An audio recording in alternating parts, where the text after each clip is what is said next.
तो बच्चों यहाँ पे हम लेके आ चुके हैं विषय हिंदी का पेपर कक्षा 8 का प्रतिभा पर मूल्यांकन वर्कशीट 2022 का। तो यहाँ पे तो बच्चों आपको ये वीडियो अच्छी लगे तो लाइक करना और चैनल को सब्सक्राइब करना। तो यहाँ पे चलते हैं अपन खंड आ की ओर प्रश्न 1।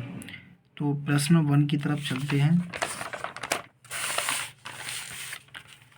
प्रश्न 1 में दिया है खिड़की से शरीर का कोई अंग बाहर क्यों नहीं निकलना चाहिए। तो इसका आंसर हो जाएगा डी आंसर, क्योंकि अंगों को चोट लग सकती है।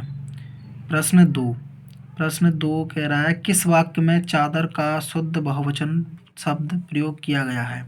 तो इसका आंसर हो जाएगा ए, मोहन बाजार से चादरें खरीद कर लाया। प्रश्न नंबर 3, छात्र किसके साथ यात्रा पर जा रहे हैं। तो इसका आंसर हो जाएगा बी, अपने शिक्षकों के साथ। तो प्रश्न 4, यात्रा में ले जाने वाले सामान की कौन सी सूची सही है।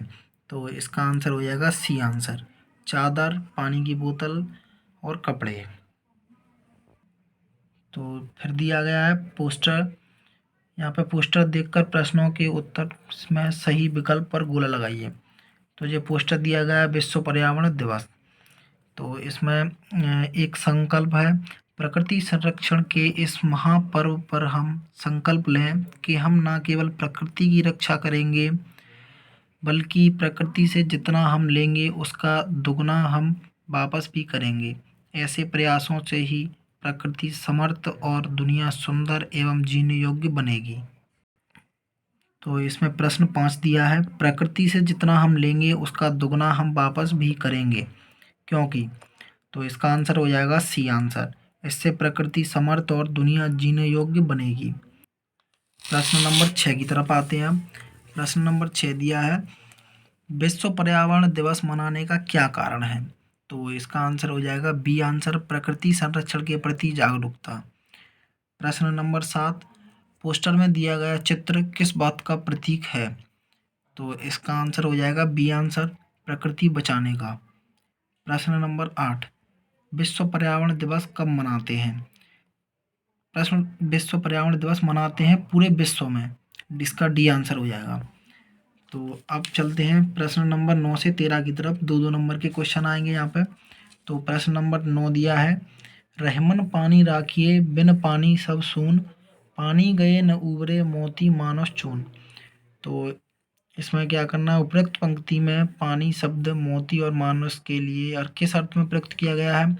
इसमें मोती के लिए किया गया है चमक, या अब इसके बिना मतलब मोती की कोई मूल्य नहीं है, और मानस के लिए मान सम्मान इज्जत, अर्थात मान सम्मान समाप्त हो जाए तो उसका जीवन व्यर्थ है। अब चलते हैं प्रश्न नंबर 10 की तरफ। तो 10 कह रहा है कि उपरोक्त यानी ऊपर वाली ही प्रश्न नंबर 9 की पंक्तियां ना वो किस छंद की हैं, छंद का नाम और उसकी विशेषताएं लिखिए। तो इसमें उत्तर में लिखेंगे उपरोक्त पंक्ति दोहा छंद की हैं। दोहा छंद में 13-11 में यति, इसमें पहले और तीसरे चरण में 13-13 मात्राएं एवं दूसरे और चौथे चरण में 11-11 मात्राएं होती हैं। दोहे छंद में कुल 24 मात्राएं होती हैं और इसके अंत में लघु वर्ण आना आवश्यक है। अब चलते हैं क्वेश्चन नंबर 11 की तरफ। तो यहाँ पे 11 दिया है पत्र कितने प्रकार के होते हैं, संबंधियों को लिखे पत्र किस प्रकार में आते हैं। तो इसका उत्तर है पत्र 2 प्रकार के होते हैं, नंबर 1 औपचारिक पत्र, नंबर 2 अनौपचारिक पत्र। तो संबंधियों को लिखे पत्र अनौपचारिक पत्र की श्रेणी में आते हैं। अब आते हैं प्रश्न 12 की तरफ। प्रश्न 12, वह मन ही मन बड़े देव को मनाने लगी, बड़े देव मेरे बाबा को बचा लेना, उनका प्यास के मारे बुरा हाल है, पानी नहीं मिला तो वे मर जाएंगे। यानी उपरोक्त अनुच्छेद में उचित स्थान पर उचित विराम चिन्ह लगाकर पुनः नीचे लिखिए। तो इसमें यहाँ पर चिन्ह लगा दिए हैं। वह मन ही मन बड़े देव को मनाने लगी, इसके बाद फुल स्टॉप, बड़े देव यहाँ पे आएगा विराम चिन्ह, मेरे बाबा को बचा लेना, कॉमा आएगा यहाँ पे, उनका प्यास के मारे बुरा हाल है, फुल स्टॉप। पानी नहीं मिला तो वे मर जाएंगे। अब आते हैं प्रश्न नंबर 13 की तरफ। तो डॉक्टर अब्दुल कलाम को मिसाइल मैन क्यों कहा जाता है? तो यहाँ पर डॉक्टर अब्दुल कलाम एक भारतीय एरोस्पेस वैज्ञानिक थे और अग्नि के, तो मैं इसको दोबारा बोलता हूँ, डॉक्टर अब्दुल कलाम एक भारतीय एरोस्पेस वैज्ञानिक थे और अग्नि और पृथ्वी मिसाइलों के विकास और संचालन में अहम भूमिका निभाई। उन्होंने 1998 में भारत के पोखरण में 2 न्यूक्लियर टेस्ट में एक बड़ा संगठनात्मक, तकनीकी और राजनीतिक रोल अदा किया था। यही कारण है कि लोग उन्हें मिसाइल मैन के रूप में जानते हैं। अब चलते हैं दीर्घ उत्तरी प्रश्न की तरफ। प्रश्न नंबर 14। तो यहाँ पर प्रश्न नंबर 14 की तरफ चलते हैं। निम्नलिखित पद्यांश को पढ़कर उसके नीचे लिखे प्रश्नों के उत्तर लिखिए। तो इसमें से एक पद्यांश दिया गया है, इसमें 2 क्वेश्चन पूछे गए हैं। तो यहाँ पे उपयुक्त गद्यांश का उचित शीर्षक लिखिए। तो इसका शीर्षक मैंने लिख दिया है सफलता। और क्वेश्चन 2, इस गद्यांश का अर्थ अपने शब्दों में लिखिए। तो यहाँ पे मैंने लिख दिया है, बहुत से व्यक्ति अधिकतर यही सोचते हैं कि हमें कभी सफलता नहीं मिलेगी, समय हमारे अनुकूल नहीं होता, दैवी शक्ति हमारे विपरीत है, उनका मन कठिन परिश्रम से डरता है, मन में शंका या निराशा का भाव रहता है। ऐसे में कार्य का परिणाम असफलता ही होता है, क्योंकि सफलता पाने के लिए अपनी उन्नति के लिए कठिन परिश्रम करना पड़ता है और अविचल श्रद्धा भी होनी चाहिए।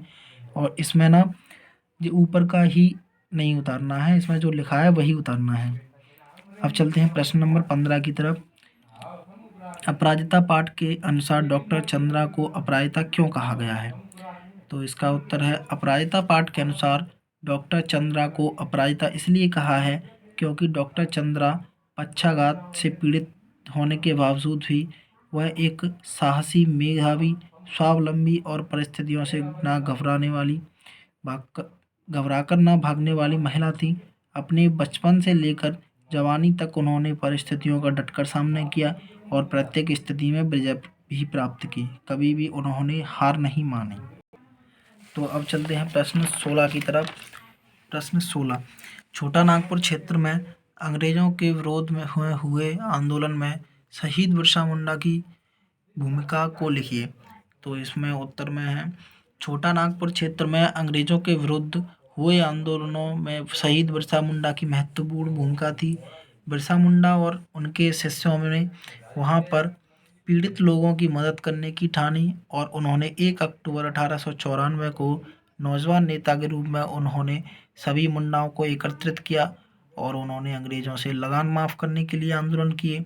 तो इस पर उनको 1895 में गिरफ्तार कर लिया और 2 साल की कारावास की सजा भी सुनाई। उन्होंने पीड़ित लोगों की मदद करने की ठान ली थी और उनके जीवन काल में ही उन्हें एक महापुरुष का दर्जा मिल गया था। तो यहाँ पे बच्चों पूरा पेपर सॉल्व होता है, हल होता है पूरा। तो बच्चों यहाँ पे वीडियो अच्छी लगी हो तो लाइक करें और पूरा सॉल्यूशन दिया हो तो, और आगे वीडियो पाने के लिए इस चैनल को सब्सक्राइब करें। तो अब मिलते हैं अगली नेक्स्ट वीडियो में, तब तक के लिए बाय।